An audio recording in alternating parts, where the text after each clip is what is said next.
श्री स्वामी चरित्र सारामृत अध्याय 13वा. श्री गणेशाय नम.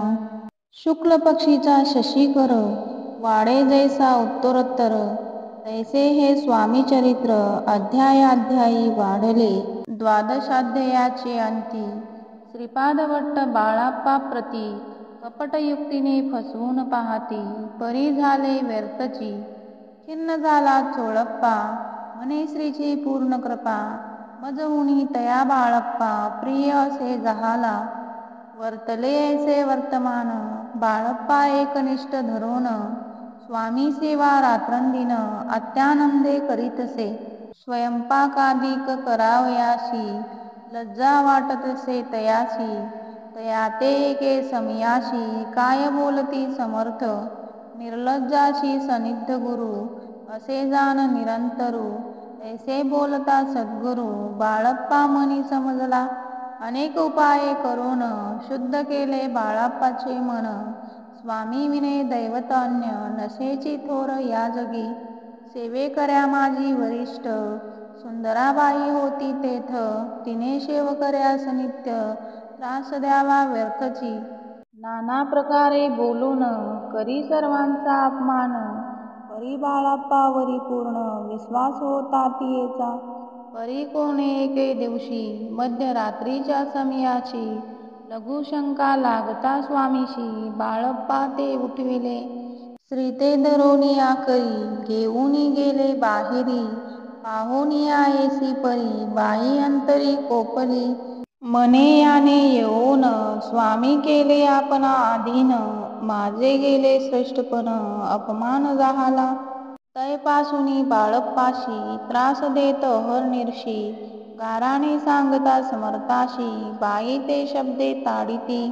अक्कलकोटी श्री समर्थ प्रथमता ज्याच्या घरी येत. चोळप्पा विख्यात स्वामी भक्त झाला.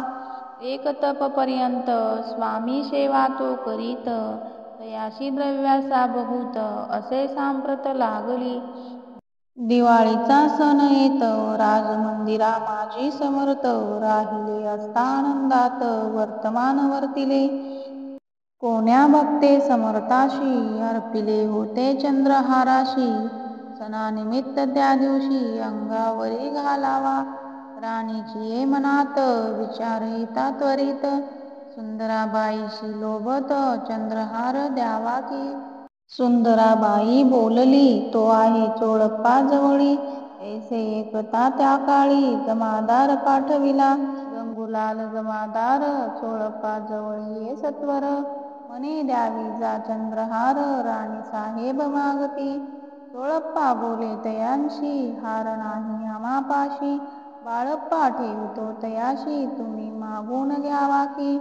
ऐसे ऐकुनी सत्वर गंगूलाल जमादार बाळप्पा जवळी येऊनी सत्वर हार मागू लागला. बाळप्पा बोले सत्वर आपणापाशी चंद्रहार. परी चोळप्पाची त्यावर सत्ता असे सर्वस्वी. ऐसे ऐकुनी बोलणे जमादार कुसे चोळप्पा कारणे. जवाब दिला चोळप्पाने बाळप्पा देती तरी घेईजे. ऐसे भाषण ऐकून जमादार करतोन नृपमंदिरी येऊन वर्तमान सर्व सांगे.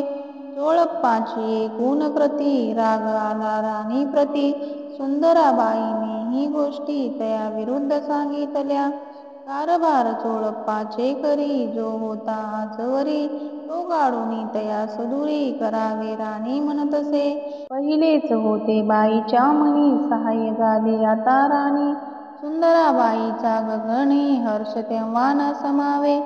चोळप्पाने आजवरी केली समर्थांची चाकरी. धनप्राप्ती तया भारी समर्थ कृपेने होतसे.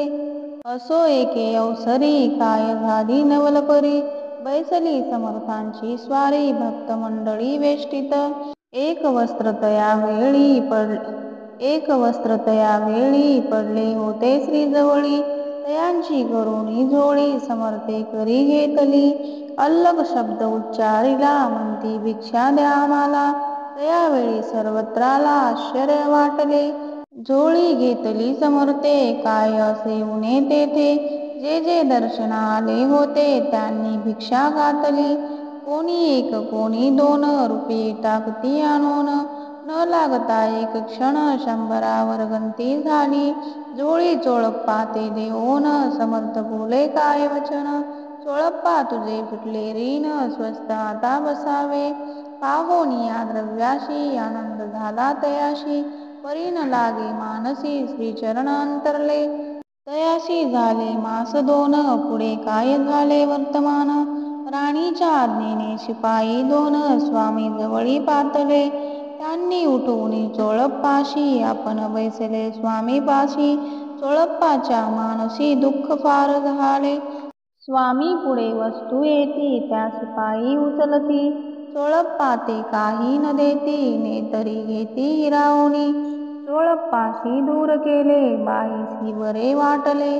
ऐसे काही दिवस गेले बाळप्पा सेवा करिता ती. कोणे एके अवसरी सुंदराबाई बाळप्पावरी. रागावून द्रष्टोत्तरी तांडण करी बहुसाळ.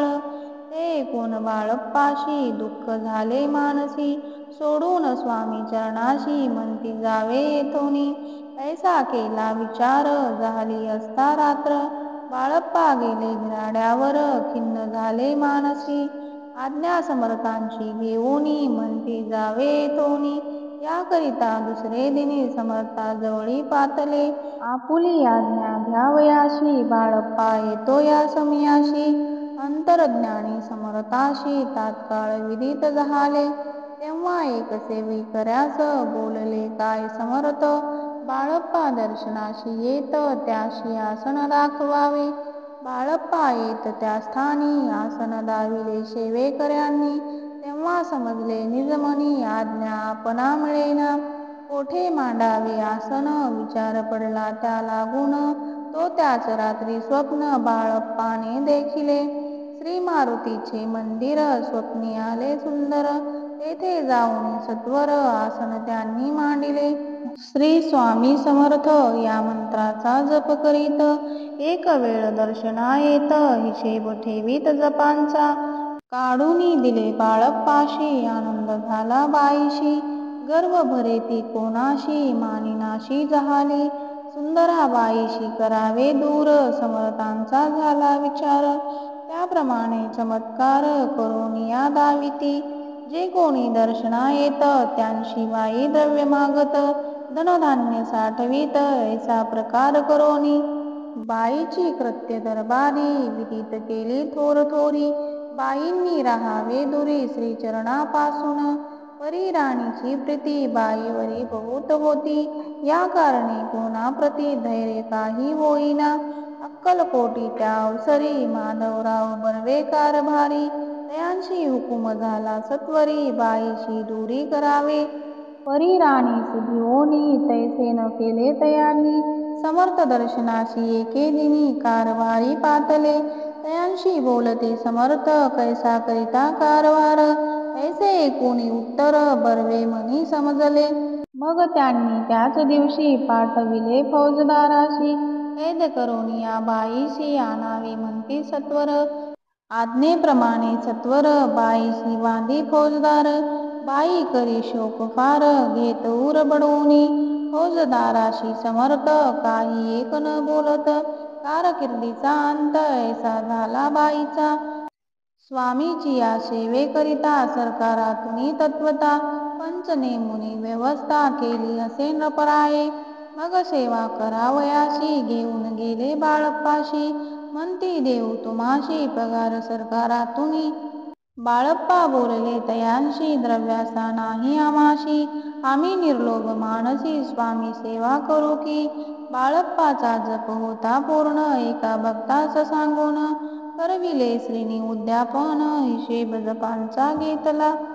बाळप्पांची चाकरी एक तप सरासरी. केली उत्तम प्रकारे समर्था ते प्रिय झाले. अक्कलकोट नगरात अद्यापि बाळप्पा राहात. श्रीपादुकांची पूजा करीत निराहारी राहुनी. जे जे झाले स्वामी भक्त त्यात बाळप्पा श्रेष्ठ. तयावरी श्री समर्थ करीत होते प्रेम बहु. ऐसे बाळप्पाचे चरित्र वर्णिले असे संकलित. स्वामी चरित्र सारामृत चरित्र सार घेतले. दृढ निश्चयानी भक्ती तैशी सद्गुरुचरणी आसक्ती तेने येत मोक्ष हाती अन्य साधने व्यर्थची. दृढ निश्चयाचे उदाहरण हे चरित्र असे पूर्ण श्रोती होऊनी सावधान श्रावणी आदर धरावा. उगीच करती दांभिक भक्ती त्यावरी स्वामी कृपान करती. सद्भावे जे नमस्कारिती त्यावरी होती कृपाळू. पुढले अध्यायी सुंदर कथा एका श्रोते देऊनी चित्ता. जेने निवारे सर्व व्यथा पापराशी दग्ध होती. अक्कलकोट निवासिया जय जयाजी स्वामी राया. रात्रंदिन तुझ्या पाया विष्णू शंकर वंदिती. इति श्री स्वामी चरित्र नाना पाकृत कथा समंत सदा भक्त परिसोत त्रयोदशाध्याय गोडहा.